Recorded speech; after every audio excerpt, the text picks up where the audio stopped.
조이스 마이어는 그녀가 그것을 기억할 수 있는 한 3살가량부터 시작해서 18살 가출할 때까지 아버지에게 성적으로, 육체적으로, 언어적으로, 정서적으로 무서운 학대와 폭행을 당하면서 살았다고 했습니다.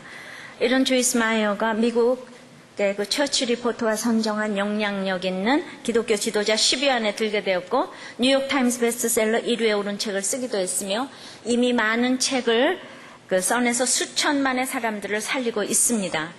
제가 이 조이스 마이어의 책에 추천사를 쓰기도 했는데 정말 그녀는 어떻게 이렇게 이런 상황에서 이렇게 복 주시는 삶을 살 수 있을지 오늘 본문을 통해서 이 복 주시는 삶이 무엇인가를 저희들이 좀 살펴보기를 원합니다. 첫 번째가 이제 생육번성 충만한 삶이고, 이제 두 번째가 하나님의 형상대로 사는 삶이고, 세 번째가 이제 다스리는 삶이 복 주시는 삶입니다. 첫 번째 생육번성 충만한, 생육하고 번성하고 충만한 삶이 복 주시는 삶인데 우리가 20절, 21절을 같이 읽겠습니다. 시작. 하나님이 가라사대 물들은 생물로 번성케 하라. 땅 위의 하늘의 궁창에는 새가 나르라 하시고, 하나님이 큰 물고기와 물에서 번성하여 움직이는 모든 생물을 그 종류대로, 날개 있는 모든 새를 그 종류대로 창조하시니 하나님의 보시기에 좋았더라. 이제 하나님은 지난 주일에 드러나서 이제 무치돼가지고 물과 땅과 바다를 만드셨어요. 거기 들어갈 걸 만드셔야 되지 않겠습니까? 다섯째 날 이렇게 조류와 어류를 만드시면서 이제 바다에 들어갈 것을 창조하셨습니다. 이제 풀과 씨 맺는 채소와 과목은 그래도 가만히 있잖아요. 움직임이 없는 거잖아요. 근데 이거는 여기 뭐라고 그랬습니까? 막 물에서 번성하여 움직이는, 우리가 핑퐁 여기저기로 튀어서 어디로 튈지 모르는 이런 창조 사역을 하라고 했으니까 조금 더 어려운 사역이 되겠죠. 가만히 있는 것보다는 이제 내가 드러냈으면 그 다음에는 모든 사람들을 이제 살려야지 되는데 물에서 움직이는 이 생물들을 창조하라고 하셨어요. 그래서 우리가 그 모든 것을 종류대로 창조했더니 하나님의 보시기에 좋았더라고 했는데 거기에는 하마도 있을 것이고 악어도 있을 것이고 올챙이도 있을 것이고, 그러나 무조건 내가 그 모든 걸 종류대로 창조했더니 하나님께서 보시기에 좋았더라고 했기 때문에 여러분들께서 이 물이 드러나서 한 곳에 모아서 무추를 이렇게 드러났다면 이제 내가 종류를 따지면 안 된다 그랬잖아요. 내 옆에 하마같이 무서운 악어같이 무서운 사람도 있어도 내가 물이니까 그냥 품고 있어야 되잖아요. 물이니까 물이 할 수 있는 게 뭐가 있어요? 그냥 품는 것만 하면 되잖아요. 그러니까 품기만 해도 하나님 보시기에 좋았더라. 그냥 물이 생물을 번성하라. 물이 어떻게 번성케 할 수가 있어요? 그냥 가만히 있으면, 품고 있으면 이제 하나님께서 보시기에 좋았더라. 그래서 여러분들이 품고자 마음만 먹어도 22절에 주님은 22절입니다. 하나님이 그들에게 복을 주어 가라사대 생육하고 번성하여 여러 바닷물에 충만하라. 새들도 땅에 번성하라 하시니라. 저녁이 되면 아침이 되니는 다섯째 날이니라. 그러자 하나님께서 그들에게 복을 주셨다는 거예요. 내가 품고 가기로 이제 결정만 해도 하나님께서 복을 주셔서 야, 생육하고 번성해서 충만해서 여러 바다로 이제 더 지경을 넓히라 그래요. 한 바다뿐만 아니라 여러 바다를 이제 바닷물에 충만하라고 이제 말씀하십니다. 그럼 여기서 하나님께서 복을 주셨다는 복이 무엇인가? 이건 히브리어로 바라크라는 동사인데요. 근본적으로 유익하게 하다는 뜻이 있지만은 이거는 무릎을 꿇고 기도하다, 경배하다, 찬양하다 이런 뜻이 있어요. 그러면은 하나님께서 복을 주시고 생육번성 충만하라고 그랬는데 우리가 풍요와 다산을 생각하잖아요. 맞죠? 풍요와 다산도 복이에요. 그런데 복을 주시며의 그 말이 이렇게 바라크, 하나님께 무릎 꿇고 기도하고 찬송하고 경배해야지 풍요와 다산이 온다니까요. 그냥은 안 온다니까요. 복이라는 것은 무릎 꿇고 기도하고 예배 생활이 회복되는 거를 제외하고는 생각할 수가 없는, 그거를 그렇게 빼고는 생각할 수 없는 것이 복이라는 거예요. 그러면은 저는 맨날 무슨 십자가 복을 얘기하고 내가 왜 목사님은 왜 잘 되는 걸 복이라고 생각하지 않, 이게 아니라니까요. 마태복음의 8복도요. 가난한 자는 복이 있고 애통하는 자는 복이 있고, 가난하다, 프토코스, 이 가난해서 하나님을 바라볼 수밖에 없는 이게 복이라는 거예요.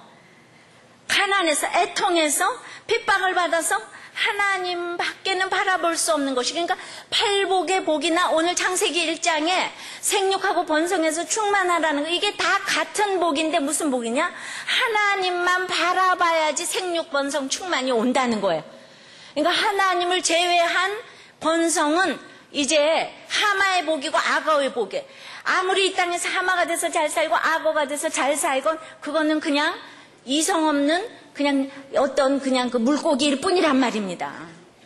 한마디로 그냥 그 하나님하고는 상관없는, 그러니까 이 바라크의 복을 하나님께서 우리에게 주시기를 원하는 거예요. 복 주시는 삶은 예배가 회복되라 이겁니다. 기도와 찬양과 감사할 대상을 확실히 알고 이런 바라크의 복을 이제 일어나 비추면서 여러분들이 살기를 원하는데, 오늘 이렇게 생육 번성하고 충만케 할 사람과 지역을 우리가 좀 생각을 해보시자고요. 그 날마다 저녁이 되면 아침이 되니 내가 누군가를 생육하고 번성하고 충만하게 하려고 하면은요, 풀은 그냥 가만히 있어서 쉽지만은 점점 지경이 넓어져서 그냥 여기저기로 튀고 내가 잡을 수도 없는, 그냥 남편이 있고 자녀가 있고 이 시부모가 있고 내가 어떻게 할 수 없는, 근데 그런 사람들이 내 옆에 있을 때 그 힘들지만은 내 지경이 여러 바다로 넓어진다고요. 힘든 사람을 만날수록에 내가 생육하고 번성하고 충만해진다고요. 편안한 사람이 있으면 이렇게 영적으로 지경이 넓어지지를 않아요. 우리가 기도만 하면 뭐든지 되고, 기도만 하면 학교를 잘 가고, 기도만 하면 공부 안 해도 뭐 척척 붙고, 그런 하나님이 아니고, 우리는 빛을 창조하시고 물을 창조하시고 바다 땅 차츰차츰 가서 점점 힘든 걸 주셔서 우리를 엄청난 나중에 하나님을 창조하시는 것이지, 우리 믿기만 하면 뭐든지 잘 된다, 그런 있잖아요. 그런 그냥 그 미신같이 하나님을 믿는 것이 아니에요. 그러므로 이제 그 움직이는 번성하는 모든 생물을 충만케 하려면 이 바라크, 기도하는 예배하는 축복을 받아야 되는 것입니다. 이번 주일에 지난주에 목종 보고서에서 이런 글이 올라갔어요. 어떤 분이 나눈 거예요. 우리들 교회 나오기까지 마누라 용량이 많았는데, 네, 비록 돈을 받고 왔지만은 4주에 500만 원. 이렇게. 그렇지만 예수 믿는 마누라 만나서 참 재수없다고 생각을 했다. 하지 말라는 게 너무 많고, 세상 친구도 못 만나게 하고, 술 친구도 싫어하고, 그 좋아하는 조기 축구도 못 가게 하고, 조기 축구, 그러면서 이제 못 가게 했는데, 이제 조기 축구 계속하면 다리가 부러지게 해달라고 기도한다고 악담을 했는데, 이제 이런 게 바라크라고 이거죠. 무릎 꿇고 기도하면서. 근데 어느 날 축구를 하다가 인대가 파열돼서 3개월을 절뚝거리다가 드디어 축구를 끊는 일이 생겼대잖아. 근데 그렇게 좋아하는 도박을 계속하면은 돈을 잃게 해달라고 기도한다고 밤낮 그러더니, 도박만 하면 가서 돈을 자꾸 잃는 거예요. 근데 어느 날 누가 있잖아요. 도박을 하는데 무슨 뭐 투명 렌즈인가 뭐를 껴보라고 그랬더니, 그래서 그걸 껴봤더니 그냥 화투패가 있잖아요. 다 보이더라는 거예요. 그러니까 이 고수들은 다 그런 거 끼고 하니까 자기가 이길 수가 그래서 끊어버렸다 그러대요. 그런 게 또 있다고 이번 주 목장 보고서 나오는데 내가 그것까지 읽을 시간이 없어가지고.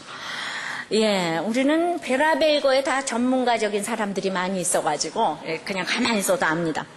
이제 기도빨이 센 마누라 덕분에 되는 게 없어서 정말 재수 없다고 생각을 했는데, 지금은 아니지만 이전엔 턱도 이중턱으로 성질나면 그냥 턱이 제일 무서워서 말도 제대로 이제 못했는데, 이 아내의 빡센 기도로 지금의 내가 있고, 요즘은 이제 우리들 교회 와서 1:1 양육 너무나 바빠가지고 할래야 이 도박도 할 수가 없고 이렇게 만드시는데, 아내들은 본인이 한 만큼 사랑을 받는다. 이 부인을 공주라고 표현을 했는데요. 그래가지고 이제 좋아서 이제 그랬더니 뭐라 그랬냐면, 공주가 공포의 주둥아리를 줄임말이래잖아요. 맨날 뭐 도박은 뭐 잃게 해주시고, 조기 축구는 안 하도록 다리가 좀 부러지게 해주시고, 뭐 이렇게 하니까 공포의 주둥아리 아니에요. 그런데 그렇게 말을 해도 남편이 그렇게 얘기를 했다는 것만도 너무 감사하다고 그러시더니, 드디어 남편이 부인을 이렇게 고마워서 공개적으로 글쎄 목장 모임을 할 날이 왔잖아요. 그러니까 옆에서 권찰님이 뭐라고 그러냐면, 아이고 경사났네, 부인이 죽어지니 남편이 살아나서 생전 말씀도 없으시던 우리 남편 집사님이 말문이 다 열리시고, 이렇게 써놨더라는 거죠. 저는 이것이 우리가 생각하는 생육번성 충만이 아니에요. 무조건 풍요다산이 아니고 하나님만을 바라보는 게 최고의 복이라고 생각을 해보세요. 물이 고기 위해서 할 일이 뭐가 있어요? 물은 가만히 있는 것밖에 더 합니까? 근데 하나님께서 생육하고 번성하고 충만하라 그러면 이건 약속이기도 하고 명령이기도 해요. 인간으로서는 그거 취소할 수가 없는 거예요. 하나님이 물 한번 말리시면은 그저 하루아침에 전부 다 드러나서 무치되는 거 아시죠? 내가 무리할 일이 뭐가 있어요? 내가 누구를 품어요? 그냥 우리는 하나님께 기도만 하면 하나님께서 하마의 마음을 아버의 마음을 다 바꿔주시는 거지. 내가 할 일이 뭐가 있습니까? 내 마음도 내가 나를 주장하지 못하는데, 그러니까 여러분들 뜻을 잘 알아야 돼. 생육하고 번성해서 충만하라는 건 이 복을 주시며가 뭐라고요? 기도하고 무릎 꿇고 겸손한 마음으로 기도하고 찬양하고 경배하고 이러지 않으면 여러분들의 복은 있을 수가 없는 일인 줄 압니다. 하나님을 빼고는 여러분들의 복이 없어요. 하나님이 나한테 왜 이러는가 이런 소리 하지 마세요. 하나님께 무릎 꿇으세요. 하나님께 나가시기를 바랍니다. 이제 두 번째는 하나님의 형상대로 사는 삶이 이제 복 주시는 삶이에요. 이제 26절에 모든 것을 다 창조하시고 드디어 여섯째 날 동물과 사람을 이제 창조하시는데 가장 길게 언급을 했습니다. 26절입니다. 시작. 하나님이 가라사대 우리의 형상을 따라 우리의 모양대로 우리가 사람을 만들고 삼위의 하나님이 우리의 형상 이미지를 따라서 우리의 모양 라이크네스로 우리가 사람을 만들고 지금까지 말로 그 다음에 뭔가 명령으로 다 만들으셨는데 사람은 서로 의논하셔요. 삼위 하나님이 서로 의논하세요.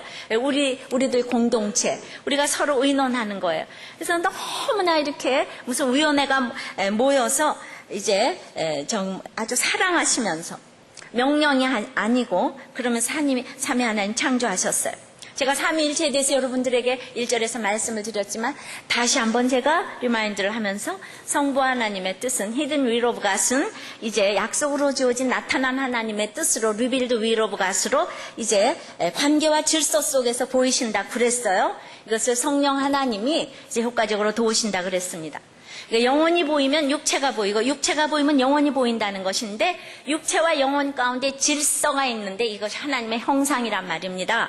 그러니까 성부의 뜻을 계속 성자가 시공 속에서 디자인하시고 성령 하나님이 도우시는 것이 우리의 형상을 따라 우리의 모양대로 반드시 만드신 하나님의 형상인 것이에요. 그래서 삼위 하나님의 형상이 반영된 인간은 창조의 면류관이었고 하나님이 보시기에 심히 좋았더라. 가장 보시기에 좋았더라. 하나님의 붕어빵이라 이거죠. 너무 보시기에 좋은 거예요. 다른 동물하고는 이제 비교가 안 되는 것입니다. 갈비는 인간에게 주어진 하나님의 형상이 가장 탁월한 것인데 그러면은 다른 피조물과 다른 그 탁월한 것이 무엇인가? 그 독특한 탁월한 형상이라는 것이 무엇인가? 그것은 감사라는 거예요. 이성 없는 짐승도 다 하나님의 은혜로 살잖아요. 그런데 이성 없는 짐승은 그것이 하나님께로서부터 온 걸 모르는 거예요. 우리가 모두 살고 있는 이 감사의 원천이 하나님이라는 것을 인간만이 인식할 수 있다는 것입니다. 그러니까 인간은 하나님의 형상대로 지어진 인간이 해야 될 첫째 덕목이고 마지막 덕목은 감사라는 거예요. 감사. 이 감사를 하지 않으면 여러분들은 복을 받을 수가 없는 것입니다. 그런데 이런 인간이 타락해가지고 이렇게 온전하게 만들었던 하나님의 형상인 우리 인간이 이제 그리스도 안에서 회복을 기다리는 존재가 되었어요. 모든 은사가 박탈당하고 능력이 상실이 돼가지고 오직 타락한 인간에게 남겨진 것은 짐승과 구별되는 건 이성밖에 없어요. 이성. 그런데 이 이성은 구원 문제에 한해서 전적인 무능력을 나타낼 수밖에 없다는 거예요. 아무리 똑똑해도 구원하고는 상관이 없는 것입니다. 하나님의 은혜로만 가능한 것이에요. 그러나 여러분들 잘 들으세요. 인간은 믿거나 안 믿거나 모두가 하나님의 형상대로 지음을 받았기 때문에 먼저 믿은 사람은 그리스도 안에서 그 하나님의 형상이 회복됐다 이것이고 아직 안 믿는 사람은 그냥 그 형상이 회복되지 않았다 그거예요.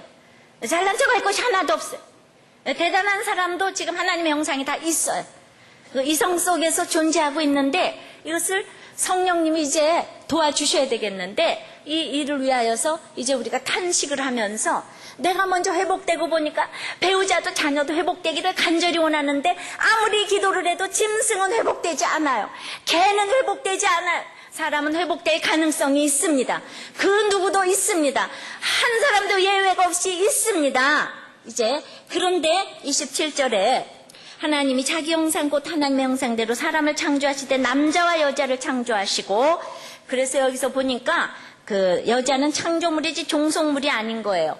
모든 이 피조물들을 암수의 구별이 없이 종류대로 창조를 했는데 인간만 한 기절 전체를 통해서 남자와 여자가 창조되었음을 언급하며 모두 단수로 기록하고 있어요.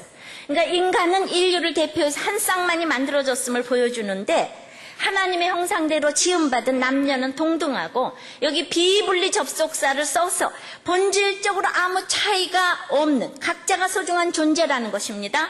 삼위의 하나님이 셋이 하나가 셋인 것처럼 이 남자 여자도 둘이 하나, 하나가 둘.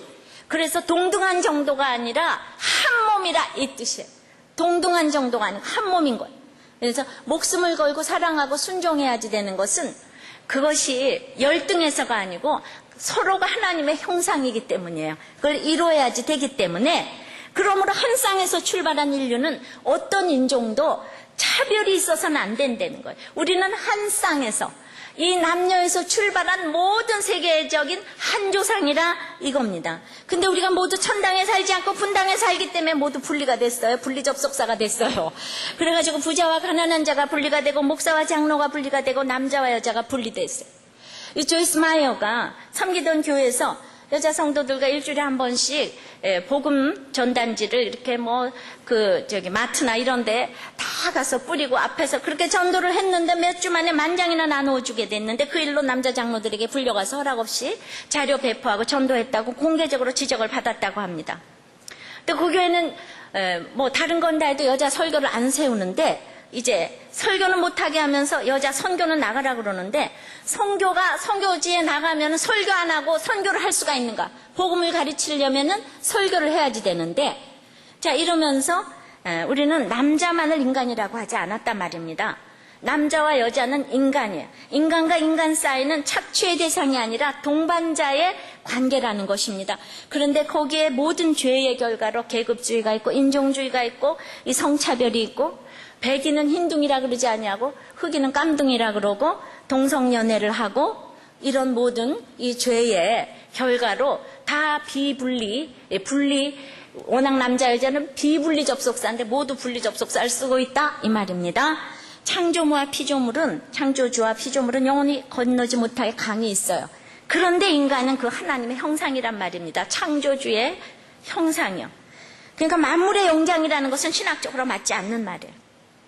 그러므로 예수 믿는 사람만 아니고 모든 인간은 타락해도 안 해도 다 하나님의 형상이라는 것. 그래서 하나님께서 인간을 처음부터 사랑하시고 타락해도 사랑하시고 끝까지 사랑하시고 피 흘리기까지 사랑하신 것을 믿으시기를 바랍니다. 그러면은 이렇게까지 이제 하나님의 형상을 회복한 우리는 세 번째는 이제 정복하고 다스리는 삶을 살아야 된다는 것이에요. 26절, 그렇게 인간을 만들고 후반부에 우리가 사람을 만들고 그로 바다의 고기와 공중의 새와 육축과 온 땅에 기는 모든 것을 다스리게 하자. 28절에도 이제 하나님이 그들에게 복을 주시며 그들에게 이르시되 생육하고 번성하여 땅에 충만하라, 땅을 정복하라, 바다의 고기와 공중의 새와 땅에 움직이는 모든 생물을 다스리게 하신. 인간에게는 생육하고 번성하고 충만한 거 더 나가서 정복하고 다스리라고 그랬어요. 인간은 모든 이제 이 생물을 넘어서 그걸 하나님의 대리자로서 다스려야 되는 책임을 주셨는데 말이죠. 제가 재밌는 걸 하나 발견했는데, 하나님께서 오늘 인간과 동물을 지으시면서 이 물고기들은 생육하고 복을 주시면서 생육하고 번성하고 충만하라 그랬는데 24절 5절 동물을 만드시면서는 그 얘기를 딱 뺐어요. 동물한테만 딱 뺐어요. 24절 5절입니다. 하나님이 가라사 땅은 생물을 그 종류로 내되 육축과 기는 것과 땅의 짐승을 종류대로 내라 하시고 그대로 되니라. 하나님이 땅의 짐승을 그 종류대로 육축을 그 종류대로 땅에 기는 모든 것을 종류대로 만드시 하나님의 보시기에 좋았더라. 이 얘기밖에 없어요. 어떻게 생각하세요? 뭘 알아야지. 지금 읽는 것도 지금 막 그냥 정신이 없는데 이상한 걸 물어보시네. 저는 왜 오늘 그 다스리라 그래서 인간에겐 통치, 하나님에겐 통치의 개념이 있는데 그 다스리라고 그러면서 28절에 하나님 그들에게 복을 주시면 그들에게 이르시되, 인간하고만 이르시되, 서로 인간하고만 말씀하세요. 인격적인 교제를 가지기 원하세요. 다른 피조물은 다 그냥 그 말씀으로 창조하셨어요. 명령으로 창조하셨어요. 이르시면서 이제 이렇게 또 복을 주시고 아까 생물하고 똑같이 생육하고 번성하고 충만하라고 이 얘기를 주셨으니까 인간도 이제 예배가 첫째잖아요. 그런데 이 동물에게는 그 얘기가 없단 말이죠.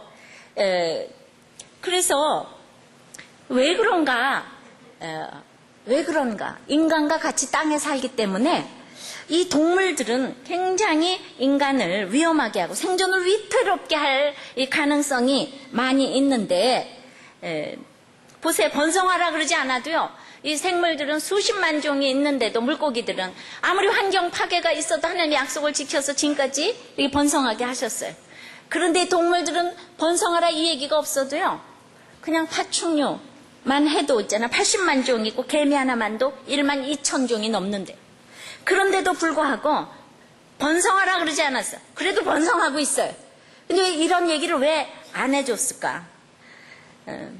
우리는 너무나 괴롭히고 인간을 가장 그 영적으로, 육적으로, 정신적으로 이 유익도 주지만은 괴롭히는 것이 이 동물이기 때문에 그 표현을 하시지 않은 것 같아요. 우리가 그러잖아요. 인간 말종을 보고요.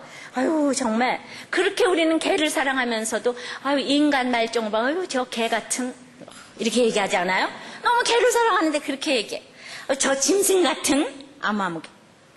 근데 너무나 인간 말종을 보고 아유, 저 오징어 같은, 뭐 이래, 오징어 같은 놈 안 그러잖아요.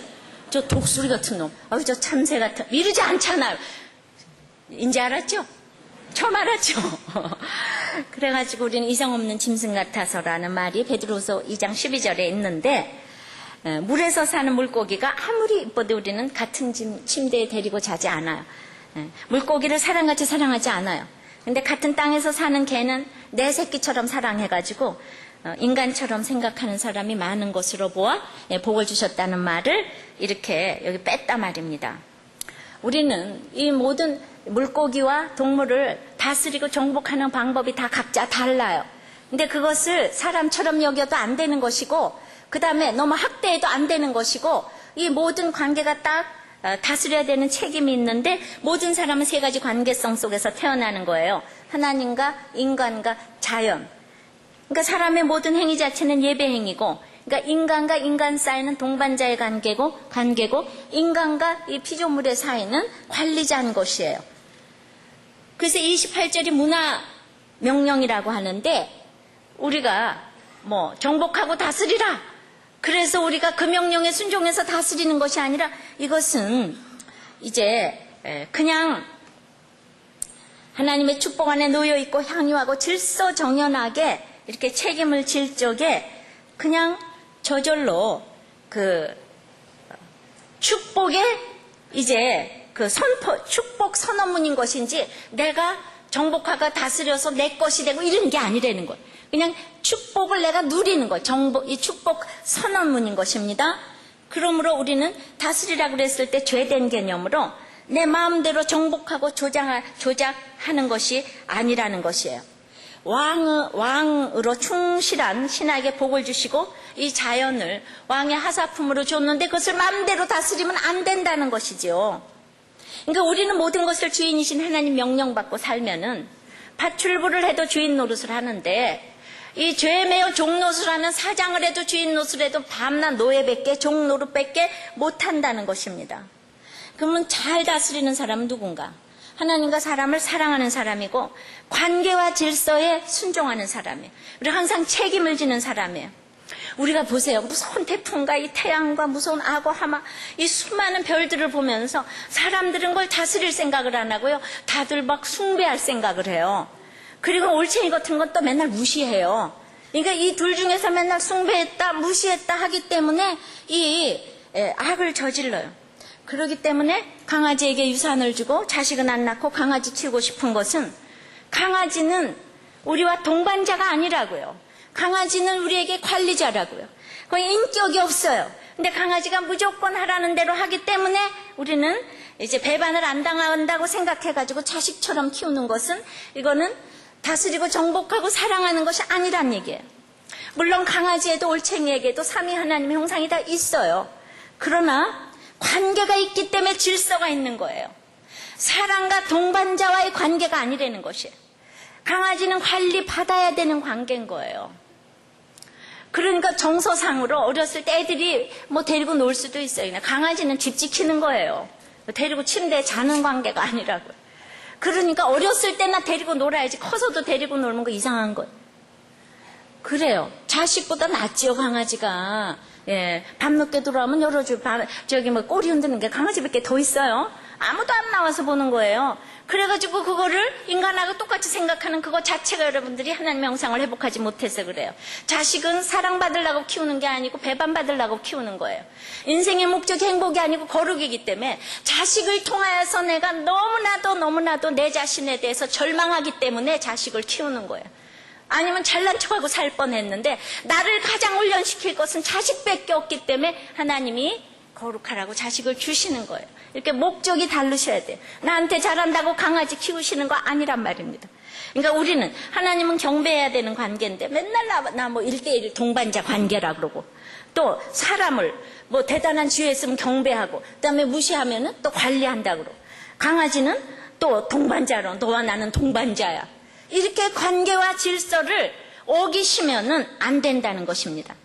아브라함 카이퍼는 창세기 1장의 관계는 이 세상에서 하나님의 다스림과 하나님의 통치에서 제외된 한 톨의 땅도 없다 그랬어요. 강당과 침실이 어느 것이 거룩하냐 묻는다면 다 똑같이 거룩한 것이라는 것이에요.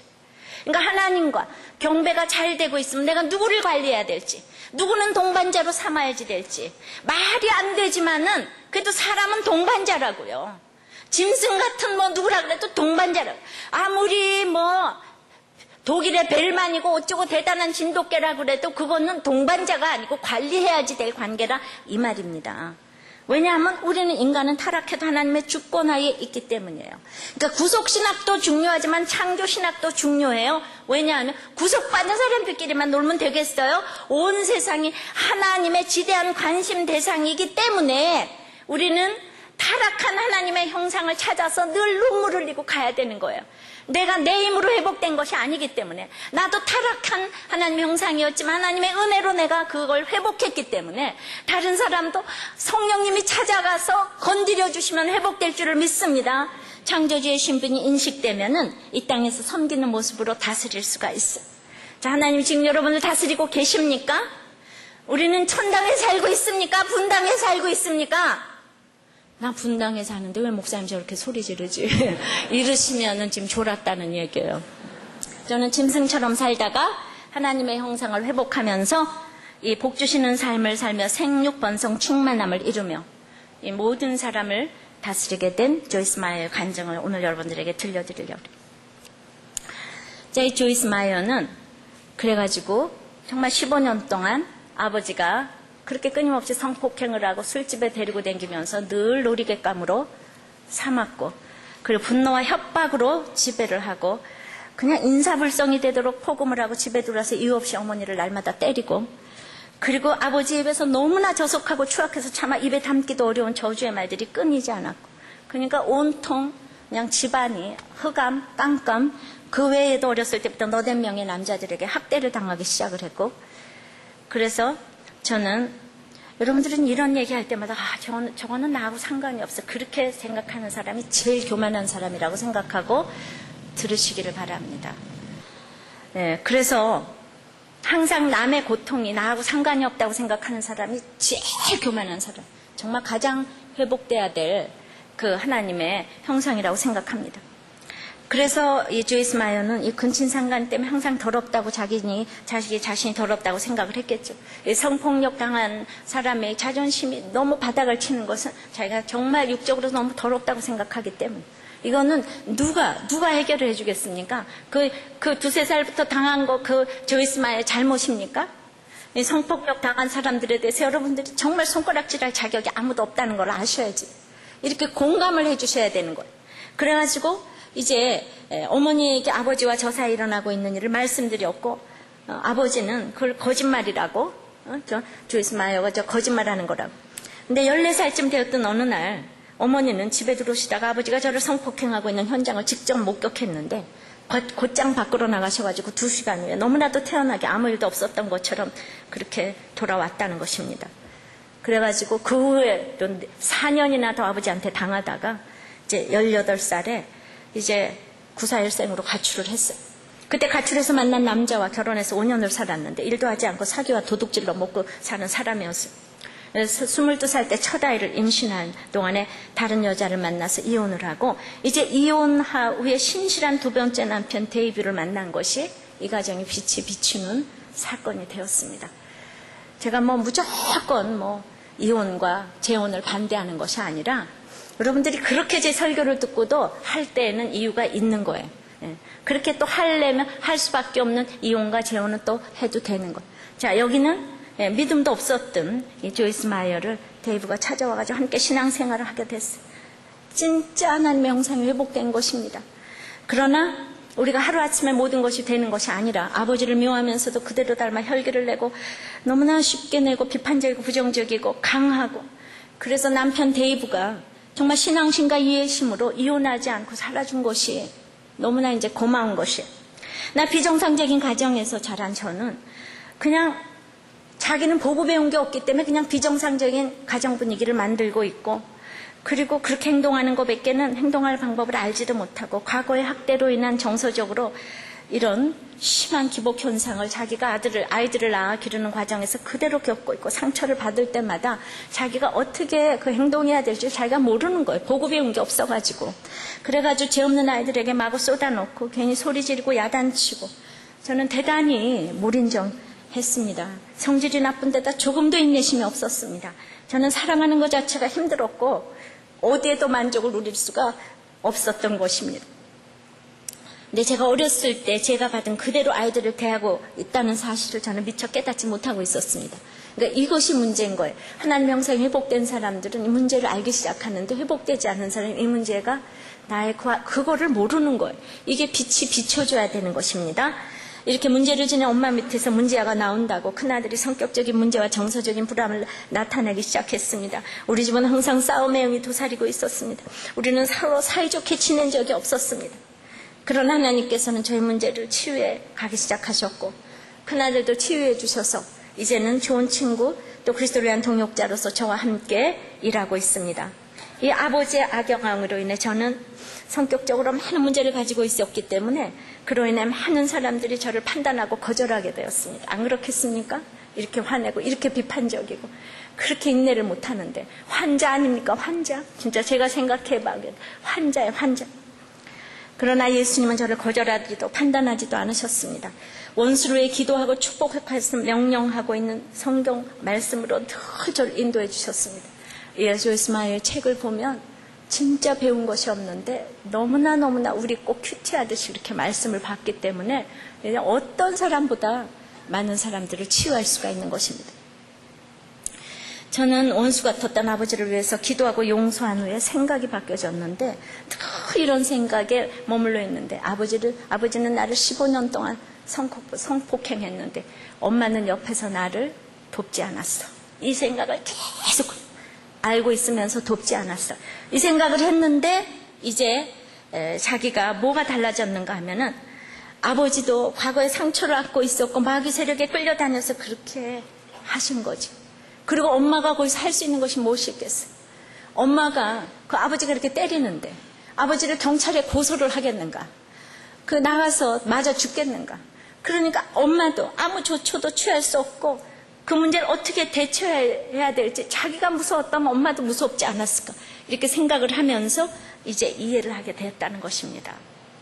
마음속으로 아버지를 이미 용서했었어도 아버지와의 관계는 너무나 긴장 가운데 있고 불편한 것이, 아버지는 자신이 얼마나 정말 이 조이스 마이어의 삶에 무서운 파멸을 가져다 주었는지를 도무지 인식을 못하기 때문에 아무리 그 문제를 가지고 아버지하고 대면하고 그 문제를 좀 해결하려고 해도 아무 결론도 내리지 못하고 한 2번 그 문제를 해결하려고 남편과 같이 가서 말을 해보려고 해요. 무서운 분노와 비난과 원망만 더 싸움판이 이루어지고, 그래서 교회를 나가는데 이 문제가 해결되지 않는데 그렇게 아무것도 변한 것이 없는 것처럼 보였지만 하나님은 눈에 드러나지 않게 은밀하게 역사하고 계셨습니다.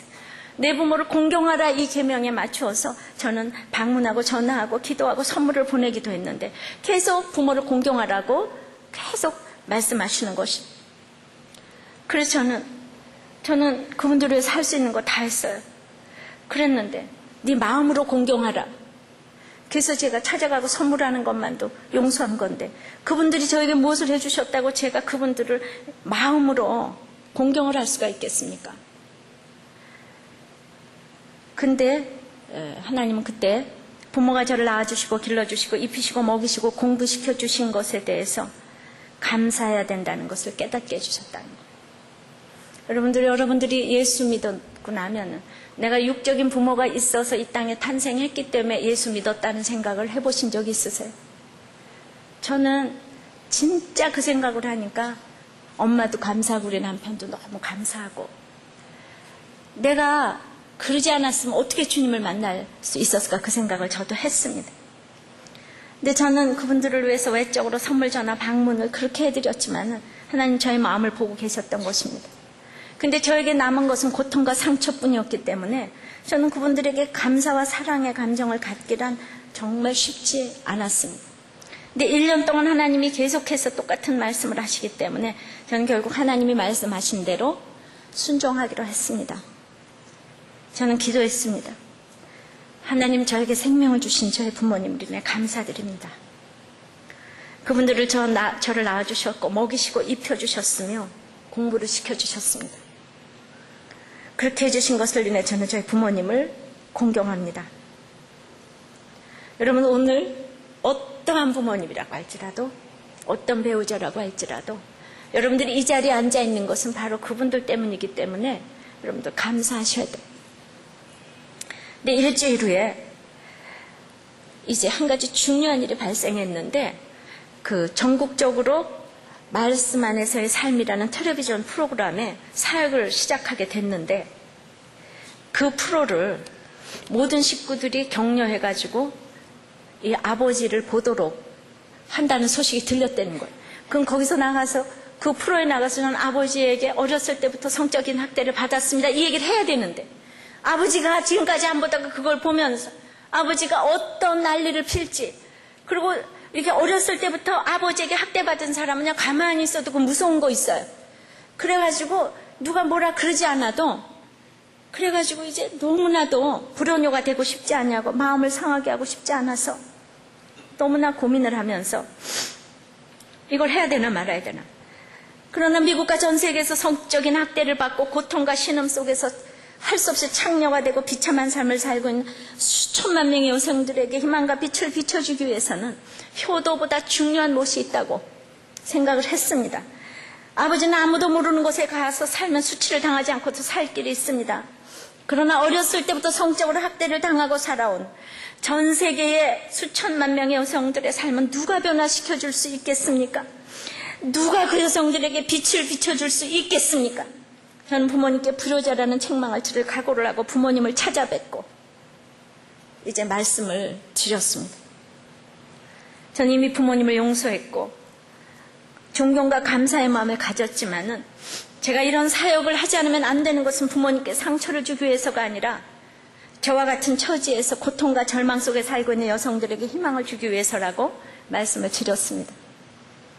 남편과 제가 부모님께 모든 것을 말씀드리자 아버지 어머니는 조용히 앉아서 말씀을 들으시더니 아버지는 제 남편과 저에게 드디어 놀라운 말씀을 하셨습니다. 아버지가 저에게 행했던 일에 대해 얼마나 마음 아파하고 있는지를 말했습니다. 아버지는 그것을 돌이킬 수 있는 길이 있다면 그렇게 하고 싶다고 말했습니다. 아버지는 자신이 성적인 학대에 관한 이런 프로그램들을 보면서 이 성적인 학대가 실제적으로 얼마나 무서운 파멸을 가져다 주는지를 깨닫게 되었다고 말씀하셨습니다. 그러므로 성적으로 학대받은 수많은 여성들에게 도움을 주기 위해서라면 제가 텔레비전에서 무슨 말을 어떤 말을 해도 좋다고 허락을 하셨습니다. 그리고 저와의 관계를 회복하고 싶다고 말씀하셨고 이제는 진정한 아버지와 친구가 되고 싶다고 말했습니다.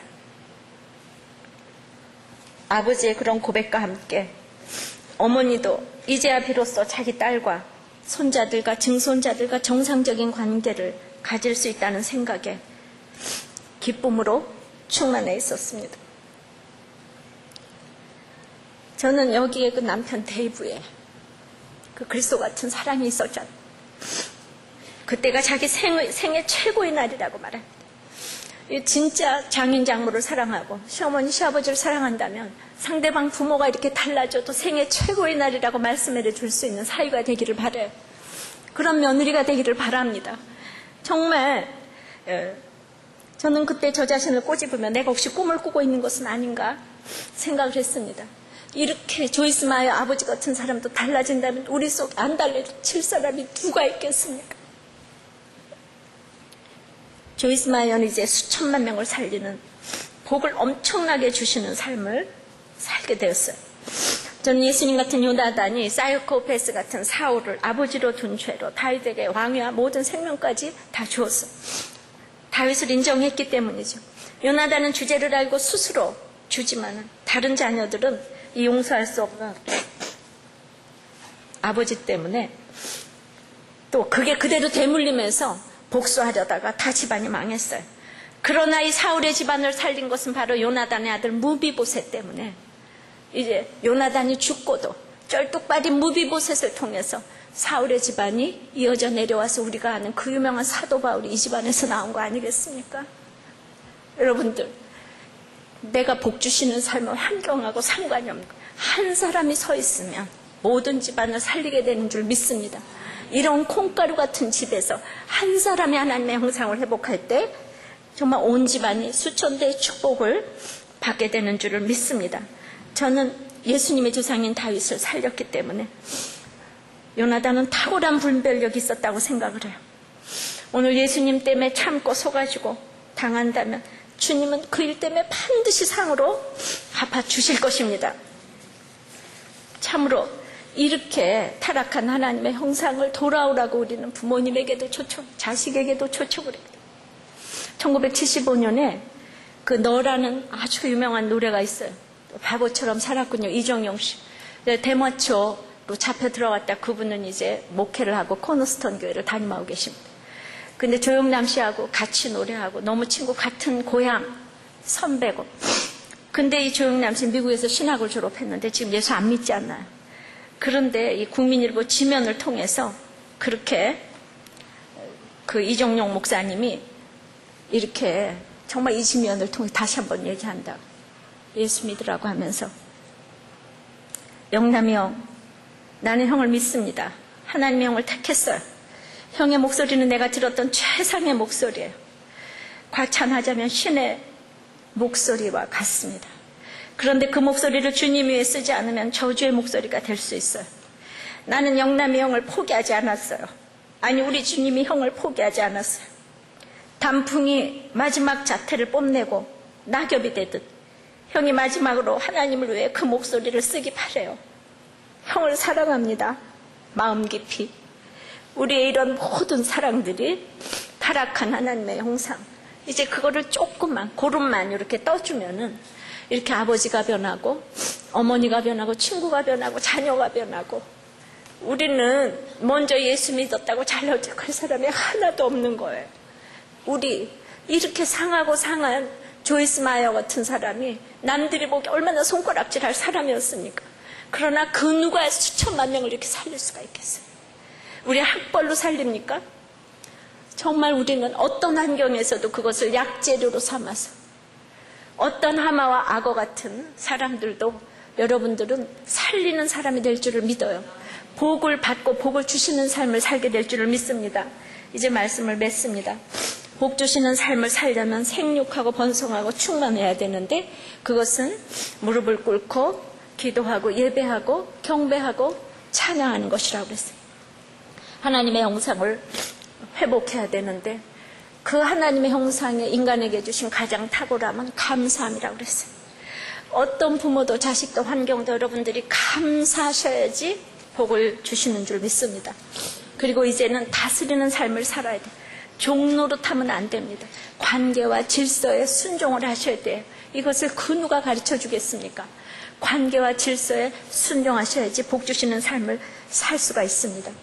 이제 창립 5주년이 되었는데 얼마나 그동안 복을 주시고 생육하고 번성하고 충만케 하셨는지 모르겠어요. 모두의 예배가 회복되고 감사가 회복되고 각자가 다스리고 일어나 빛을 비추는 성도들이 그 되게 하심을 감사합니다.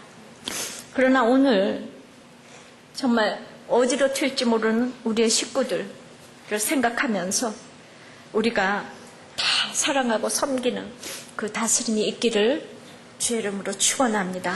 아버지 하나님, 안지나서나 저희들은 복이 너무 많이 없습니다. 복 좀 받아봤으면 좋겠습니다. 그러나 복이 하나님께 무릎 꿇고 기도하고 찬양하고 경배하는 것인데, 그러려면은 나에게 움직이는 생물처럼 너무나 힘든 식구들을 붙여주셔서 나를 하나님을 찾게 만드는 것이 복이라고 하는데, 우리는 정말 조이스 아버지처럼 그런 정말 감당이 안 되는 정도가 아니라 정말 죽이고 싶고, 그런 사람들이 미워서 울고 눈에 보이는 복이 너무나도 고파서 날마다 옵니다. 주님, 우리에게 예배를 허락하여 주시옵소서. 예배를 회복할 수 있는 은혜를 허락하여 주시옵소서. 하나님의 형상을 회복함으로 감사가 회복되게 도와주시옵시고, 참으로 관계와 질서 속에서 아버지 하나님 다스림과 정복이 제대로 될 수 있도록 주의 은혜를 내려 주시옵소서. 아버지 하나님, 참으로 조이스 마이어처럼 모든 사람에게 거절당하고 병적인 화를 낼 수밖에 없었던 그녀를 신실한 남편이 하나님의 영상으로 보면서 기다려 주었기 때문에 결국 기적이 일어났습니다. 근데 우리는 이런 얘기 들으면 과정은 다 잊어버리고 마음이 조급합니다. 주님, 나는 왜 안 됩니까? 우리 집은 왜 빨리 안 됩니까? 그런 건 없습니다. 조이스 마이어가 기막힌 삶에서 하나님이 찾아주셨고, 그 나쁜 성격과 상처로 인해서 훨씬 하나님을 크게 만난 것을 찬양합니다. 그냥 철뚝발이 소경 각종 상처 가운데 있어도 말씀이 들려서 가나안을 향하여 요단강에 같이 가는 사람들을 사랑합니다. 그냥 사랑합니다. 말씀이 들리는 사람들을 무조건 사랑합니다. 주님께로 나오기만 하면 무조건 복 주시는 삶을 살게 될 것입니다. 저는 그 한 사람이 중심이 되는 여러분들이 되시기를 바랍니다. 나 혼자 주님 사랑하고 가면은 하나님은 반드시 나와 했던 약속을 지키실 것을 믿습니다. 지금은 눈에 보이는 것이 없어도 하나님은 지키시고 나를 다 보고 계십니다. 아버지 하나님, 그리고 제일 문제가 내가 변하지 않아서 절망이지만 그래도 말씀 들리는 구조 속에서 한 말씀이라도 들린다면 붙어있게 도와주시옵시고, 요나단처럼 그런 엄청난 축복을 받는 여러분들이 되시기를 바랍니다. 도와주시옵소서. 예수님 이름으로 기도합나이다.